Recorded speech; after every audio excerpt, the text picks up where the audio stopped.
Hello, everybody. Thank you for joining us for Let Me Introduce You podcast number 19. I am Jen. This is Adarian.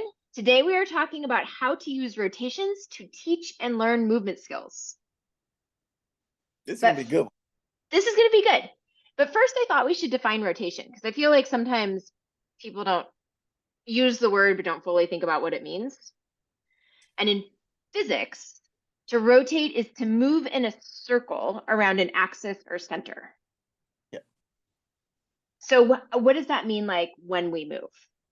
Well, I think what people get confused about, is because it's not a complete circle that we go through. I think that's people's confusion. Is that but if a wheel partially rotates, it's still rotating. It doesn't have to rotate a whole 360 degrees. If you take the lid off the jar, you rotated it off. It doesn't matter, if you rotate a little bit at a time, things like that. A doorknob rotates to open, so we have all these things of rotation happening, but people think you need a whole, like a whole, like a swimming stroke, like a whole circle. Yeah. To do. Yeah. So in the context of movement, when we look at something that's rotating, where is the rotation taking place? Well, rotation the first thing is understand that not every joint, because you got joints that are not movable in the skull. Right. But pretty much any other joint is where things is going to be the fulcrum or the axis where it's going to happen at, and so that's the thing people miss out on too, because they get caught up in a lot of stuff. Like they argue about the knees that a hinge joint, if it's this joint, and then they get caught up in things, that you don't really want to get caught up in. But most of the time, if it's a joint, it's going to have some type of rotation dealing with the human body. So we know there's some joints, that are not going to happen that way, but and I think that's the whole thing people miss out. Like I said, if you move your finger, it's a rotation. Right. And if you move your finger, the rotation is happening at the knuckle joint way down where the finger meets the hand, it right? Could be, or it could be at any one of those, there's a rotation. Right. So any one of those joints, there could be a rotation. And so then that leads actually to my next question. So when you look at this idea of, okay, there's an axis of rotation and something is rotating around that axis. What is the something that is rotating around the axis? It's a bone, correct? Yeah. It's going to be the bone. Yeah, it's going to be the bone. It's going to be rotating, moving about this rotation, or some, whatever you want to say, all the extra stuff too, the muscle's going to be rotating because it's moving with the bone. The arteries are rotating because it's moving with the bone. Whatever's moving with the bone is being rotated. The segment of the body, wherever the case may be. But I think the biggest thing is that people will say all movement is rotational, and then they say I'm going to train to rotate. Well, you don't have to train to rotate if all movement is rotational already. That's redundant at that point in time to say I'm going to train in rotation. Nah, you're doing it without, think about like a bicep curl, which is a rotational movement, but people don't see it as a rotational movement. Right. People don't see it, but it's a rotational movement. Right. Squatting is a rotational movement. Standing up, walking. These are all rotational movements. Talking is a rotational movement. It's all rotational stuff. But people, they think linear because they get into these planes, sagittal frontal and all these planes and everything, and it's like watching something flat. Which is often how movement's taught. Yeah, is in this very linear way. Yeah. Linear way, flat. You can't see the 2D or 3D thing. You got this flat object. And it's moving forward. And think about this: no matter what plane you're looking at, you can still see the rotation. Like I said, if I'm looking at, because they say, a bicep curl takes place in what plane? Right. But that doesn't matter. What matters is it's a rotational issue. You're rotating. Well, and so what creates the rotation? What creates where the rotation takes place? It just situation. Right. Situation. And at that point in time, when people talk about proprioception of a joint, it's going to start to make the influence. What do you mean? Well, if you're at end range, you can't move that way anymore. Oh, right. So at that point in time, the proprioception is going to start. But once again, people are taking joints wrong too, because they talk about how joints. No, joints are just saying, hey, you're at end range, and I see what you're that's more of saying. a protection mechanism than anything else. It's a protection mechanism. If your knee is if your knee is fully if the knee joint is at end range, Hmm. and you tell yourself, I want to straighten it out some more, the brain says, I don't think you want to do this. You can do it if you want to, but it's going to tell you, I don't think you want to do this because we're at the range. Right. You know, and in that sense, if you talk about extension of the knee, it's like but if you're talking about flexion at the knee, you can go as far as you want to go. Your foot can be at your butt, but if you want to try and go further, it'll let you at that point in time. So we have to understand, when is this protection mechanism kicking in and when it isn't kicking in. But for the most part, anything in between there, you can go either way you want to go. So it's situational now. So if I'm doing a bicep curl, Hmm. and I'm stuck in between, the degrees, Right. my hand can move down or move up still. I see what you're saying. Okay. If my elbow is straight and I say, move my hand backwards, it's going to switch off to the next. I can still move my hand backwards. See how it works? I can still move my hand backwards, but it's going to go to the next joint that has range still.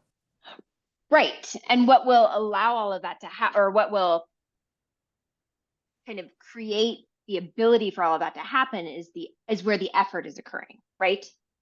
So yeah, and you can have, so if you get into the conversation of efforts and levers and things like that, yeah, where's the effort going to be at? Hmm. And so you got two factors. You got the influence of, am I in range or not? Because once again, I can move my hand backwards. If my hand is touching my shoulder, I can move my hand down. Now, once my elbow is fully straight, now I can still move my hand, but now the shoulder joint is going to take over that movement. I'm still it's just so now I went from a long lever to a short lever, yes. But what's still influencing that is in range of one joint pad, and that's another safety mechanism. Once you get to in range of a joint, it passes moving on to the next joint. You don't have to do anything. Just that's why we can twist up so well. Because once I twist up, it's going to move to the next joint, next joint, next joint. That makes sense. And when you're looking at any sort of movement, you mentioned earlier, like 2D versus 1D versus 2D versus 3D movement, right? So you can create multiple rotations Right. to perform a single action. Right. Well, look at running where you may have, what we call, let's look at a double fulcrum in movement, Hmm. where I have rotation at the transverse arch, the fulcrum, Right. and I have rotation at the ankle. Right. Same time, same time. I got these two rotations going on at the same time. And then if you want to add another rotation on there, you may have rotation at the femur.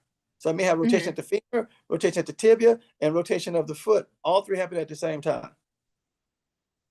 Which that's a lot of rotations. And what's the benefit of that? That allows us to protect ourselves. Just like we talk about the whole thing with double fulcrum, it's how the body gently lets itself down. So people get into this conversation about, the body needs to handle 9 times its body weight, and I need to get stronger. No, you just let the rotation happen. Right. If you let the double fulcrum happen, the body will gently let itself down and go on to the next thing. If you don't let it happen, different story again.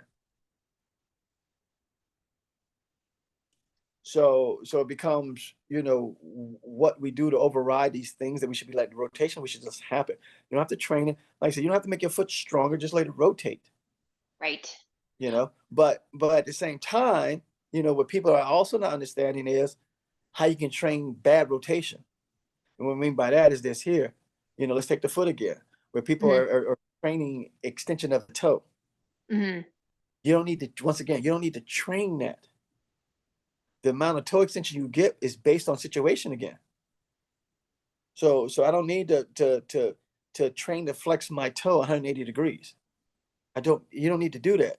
If you need 180 degrees of moving at the big toe, it will give it to you. You just got to be in a situation, but that's not everyday situation, you know? And so I think that becomes the other thing where it's a bad rotation now that you're working on. It's like that's, and at the same time, that can become what we call a counter rotation, where I'm trying to rotate forward. And then I've been working on this extension, which is reverse pitch. So the pitch is backwards, this pitch is forward. They counter each other.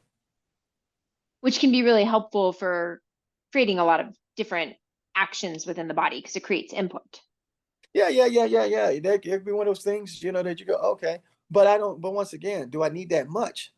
Right. I don't, rotations are kind of simple. It doesn't take much to move the body in the first place. Yeah. Yeah. And so we put all this effort into moving something that doesn't take much to move, because the only thing holding us here, I mean, what's stopping me from moving forward? Nothing. Right. What's stopping me moving backwards? Nothing. The fact that I'm going to hold myself here or not hold myself here. Yeah. And so we get this thing that takes a lot of effort. No, it doesn't take a lot of effort. It doesn't. Why? Because the lever's in the first place. Right. Levers are designed to make things easier. And so I think people miss that whole thing of why we rotate in the first place. But even with that there, let's look at a pair again. Let's look at this whole thing about force, which is linear, and torque, which is rotational. And so you go, okay, how can we get these two things to work together? Right. And normally they're gonna work together because of if I have an external object versus no object. So what is the force on my hand? Well, gravity. Mhm. And gravity's pulling which way? Straight down. Right. And so what effort am I gonna? I'm giving rotational effort to overcome gravity. Which, when you're learning any sort of movement, regardless of what it is, some sort of movement skill, if you think of it in a rotational way, it will make, generally speaking, it seems to make the act of the movement a little bit easier, right? Well, yeah, as you found out yourself, in your poll, when you found out just rotating his finger. That was wild because I'm trying to hold my body out like horizontal to the floor. And Yeah, rotating the finger like changed everything. changed everything. Changed everything. And most people go, you gotta get strong. You gotta get stronger in your upper body. You gotta get stronger in your core. No, rotate that finger. You'll be fine. Well, I think I told you it was funny. My teacher, the teacher that I see, she looked at me the next time I came in. She's like, "That's gotten a lot better." Yeah. I could tell. She's like, what did you do? Because I saw you a week ago and it did not look like that." Yeah. No. But once again, now which way am I rotating? So trying to rotate the finger rotates the hand, rotates because it doesn't have much range to Right. to rotate. It doesn't have much range, so it passes up to the next joint, the next joint, the next joint. Next thing you know, everybody's ready to go. Which is similar to what happens because we did that pelvic floor course recently. Right. And when you create just this tiniest bit of rotation in the pelvic floor, same thing, it creates like a ripple effect down the Right. leg, or it Right. can. Right. And so, but people are looking for these grand movements. Right. They're looking for the small movements. But a lot of times, what are we using? We're using a small gear to turn a bigger gear. Mhm. And the same thing body's doing. So you use a small one to work a big one, but we're so fascinated with, it must be these large muscles. Well, why? I got to be the large muscles. Right. It is big. I mean, we made that something because it's big. Same Yeah. thing as some people about the big toe. Well, the big toe is the biggest bone, so it must. No, it's not. Nope. But what can you do with the big toe? You can't do with the other toes. You get more degrees of freedom for rotation. Right. So that's a huge thing. That oh, these rotational things are happening over here. That's not happening over here. Okay, cool. I mean, even think about uh, uh, the tibia. Think about the ankle joint. Ankle joint is kind of cool, but think Mhm. about the ankle joint where you have this meeting of this tibia, Right. and it all it wants to do is go back and forth, Right. and then you have the meeting of this foot, and it wants to either roll or pitch. Right. You Sometimes know, both at the same time. sometimes both at the same time, and so people forget like this here. If this the tibia, you know, and so if this is the transverse arch here, and this is the tibia, and the tibia moves, they can do these things. But only one of these is, but this rotation here is really at the tibia. Now if the foot goes this way, see what happens? Mhm. Now that's a different. So now I have two rotations at one joint. Right. And that people have never thought about that before, where there's two rotations happening at one joint. Right. Well, and that's similar when we those of you that are listening, we do have a YouTube channel that has exercises on it. And one of the exercises we've done is like a kettlebell swing Yes. where you've walked me through. And one of the things you've done is you've added layers of rotation in a similar manner Right. to help me swing the kettlebell more easily, right? Right. Right. Which, And but that's, once again, we're letting the kettlebell anchor become the anchor, right. you know, and so that allows the body to, most of the time people let the body be the anchor, and Hmm. so we're basically doing a reverse swing, where all of a sudden, no, I'm gonna swing me, and the kettlebells are gonna stay here, Right. or when we put certain things together, we say, okay, I'm gonna put a pitch and a yaw together with this kettlebell, and which way it goes, it goes. I don't, which way it goes, it goes. But I'm gonna put these two rotations here, but I'm gonna put these things here and watch it go wherever it's gonna go. So Which I think makes the active movement feel both a little more fluid and a little more fun. well, it's both. It's fluid. Fluid is fun, Yeah. but people have been trained to struggle through movement and not be fluid. You know, but versus, I mean, even when I did the band drill recently, and I'm working on Oh extended yeah. out thing, you know, and it's a weird sensation because you got these joints are trying to, they feel what's happening, where the foot is being pushed up, and Mhm. the body feels this thing pushing up on it, but it wants to go the other way, and it's conflicting information at the joint about, it's telling you like, yeah, but we want to go this way. Why are we feeling this when we want to, you Right. know, and but when you do that, you can really feel, okay, now I see the rotation. You see what's going on. You see the body starts to, and everything. But once again, I just need to know, you know, what joint am I messing with, Hmm. and which way can it, not it rotate, but can rotate happen at it. Which that right there, I think if you're either a movement teacher or you're someone who really likes playing with movement, understanding that concept can really change your experience of whatever it is you're trying to do. So yeah. Well, I think the other part too, and this is some, where people are caught up on, this is always the fun part, where people get caught up on the exercise, Hmm. but they don't understand themselves. Right. And so if you understand yourself, then it becomes a different day, Yeah. and so, once again, you know, um, what type of foot do you have? What type of rotation do you have at the foot? Just like we was talking about earlier about the foot rolling. Well, if you're at in range for that already, your squat's gonna be a little bit different than somebody who's not in range. Right. You know, your jump, your walk's gonna be a little bit different. Yeah. Versus we watch videos of people saying, we watched a video the other day where a person talking about, retro walking, reverse walking, Oh yeah. case may be, and you go, once again, that those rotations don't happen that way when you get walk, Right. and so because you can't push off the big toe, Yep. so that pitch of the big toe is not going to happen. You know, what is happening is the foot is pitching itself and leaving, Yeah. and pulling everybody off the ground. But the big toe, there's no rotation at the big toe to push you forward. It's not strong enough. It's just not strong enough. Right. Because we talk about torque again. It doesn't have the torque ability to do that. Yeah. It has plenty of torque to do these things when you don't, like I said, it's passive. Yeah. So if I want to kneel down on my big toe, it's going to go through the full range, no big deal. But try to stand up Right.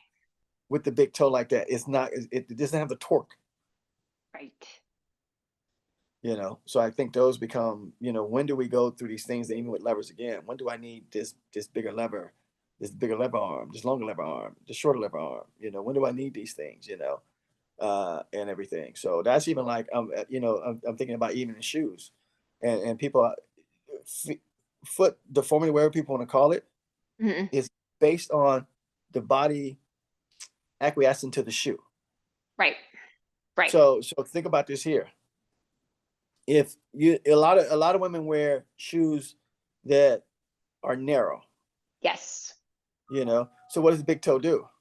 The big toe can't see people understand this. The big toe can't hang out where there's nothing to hang out on. Right. Right. So what does the big toe do? It comes in to be on this shelf. It's Yep. not going to hang out over the shelf. It's going to come in to hang out. And think about people that like wear Birkenstocks. If you look at somebody that wear Birkenstocks a lot, look at their big toe, because Birkenstocks have this lip, so their toes kind of rolled in. Mm-hmm. So if you look at the shoe, you can tell, that the foot is trying to adjust to this environment it's in.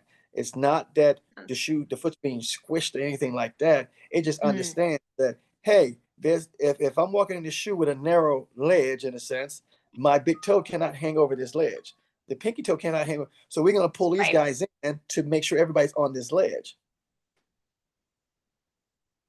So it's a If you response to pressure. well, it was not. It's tactile. Yeah. Which is, It's, yeah. it's just tactile that the brain knows this ledge is narrow. So I'm going to narrow Right. down to make the ledge. And so, yeah, if your foot, so same thing, if you in a shoe where your toes are meeting up to the edge of it, guess what they're going to do? They're going to claw into it because Yeah. they're trying to. So a lot of times when people look at the feet and say this is happening, no, it's not based on restriction of the shoe. It's based on the ledge. It's based on the tactile sense that the body senses. And so we try to rotate a certain way, but we can't rotate because if I'm on the ledge out here, there's no rotation. So I'm Right. going to pull this in so we continue to rotate. Makes sense. Interesting. Okay. I still crack up because you're still thinking like, I never know what this dude's going to say. I never know what's gonna, yeah, I don't. Oh, this is a fascinating little explanation, actually, of how that all works. Uh, so, So yeah. So people back to this thing of, where, and so with the big toe and the Birkenstocks, why is that happening? Because the big toe has, why does the pinky toe get squished up underneath? Because that's all it has. right. But they're adjusting to, is a tactile sense that they're adjusting to the space I have to work with, not because the foot is being squished into this position. It's rotating into that position. Interesting. Okay. Rotate, and this all came from rotations. So, so if you had one piece of advice to give our listeners this week about the concept of rotations, what would it be?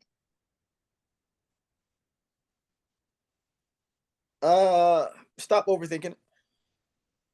Okay. If you're moving, you're rotating. Kind of. If you're moving, you're rotating. It's kind of simple, you know. And so at that point in time, the question becomes, uh, uh, if I'm training something, Hmm. do I need one rotation, two rotations, or three rotations? Do I need two rotations at a joint? Do I need one rotation at the joint? Those are the kind of things that you got to think about. Think about somebody, shooting a basketball. Where's all these rotations happening at? Somebody throwing a baseball. Where's all the rotations happening at? And that's a good one there. Think about this rotation here. People do all the rotator cuff exercises, but that's another passive joint based on Right. movement. Right. If you thrust your chest forward fast, guess what? The arm lays back. If you Hmm. don't, it won't lay back. So that's a movement influence joint. Hmm. Kind of like the big toe is a movement influence joint. Right. Versus I'm a static influence. No, it doesn't have it. It's not going to happen that way. So you have to understand something like that too. Is this movement at this joint based on movement, or can I manipulate it from a static position? Or is it a dynamic, or let's just say a Oh, I dynamic, see. Yeah. is this a dynamic joint or a static joint? Right. And so same thing. And as we talked about earlier, the ankle is a dynamic joint. Right. It acts totally different moving than when standing still. And what do people Yes. train all the time? They train it like a static joint. Yes. So if you want to, work your joint, you actually have to move. Yeah. You actually have to move. If you want to work the ankle joint, move. So that That's would good be advice. Okay. Very good. And we're going to be in, well, you're already in Vegas. You're like previewing it for us, but we're going to be in Vegas. Vegas January 12th through 13th. Yes, yes, yes. Now, okay, now, so once again, I'm gonna see if I'm put you to the test. Okay. if you are a general person, why should they come to the Biomechanics Movement Summit?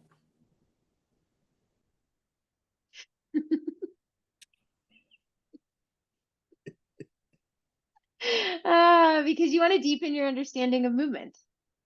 That is why one comes to any sort of summit, because they want to deepen their understanding. Okay. But okay, they want to, you know, but from a person-centered viewpoint. From person-centered viewpoint. It's because they want to deepen their understanding of movement. They want to learn more about themselves. So what about movement and empathy? Well, somehow we're spinning this into my realm. I didn't expect this. You already know. You don't know what's coming out of my mouth. So You never know what's coming out of your mouth. When you start to understand how you move, it can create a lot of empathy for others and how they move, which can actually be a really powerful form of connection and communication. there you go. So there you go. You also get CECs. So if you're a movement teacher, you can come and you can get CECs. Yeah. So for me, like I said, people, if general public, athletes, professionals, whoever, for me, I think it's one of those things where you get to integrate with five of the best. You get this up close personal experience with five of the best. And like I said, for me, it's not just for the professional. It's not just for the runner. It's not just for the athlete. It's for those looking for a very unique immersion experience. It's a good sales pitch. That was good. All right. So, and then we got Amsterdam coming up. We got Amsterdam coming up too. With Amsterdam coming up, yes. And that's going to be April 24th through the 28th, I believe, right? Yes. Yeah, 24th through 28th. Yeah. Yes. So, and we got more information coming out there pretty soon. Pretty soon, we're getting there. Yeah. And then you're going to be in Portland on December 1st. I am supposed to be in Portland on December 1st. Yes. Yeah. And I may be there, so we'll see what happens. I got 2 jobs. All right, everybody. Well, thank you so much for that. That was number 19. We'll be in the 20s with our next episode, if you can believe it. Celebration time. Celebration. Until next time.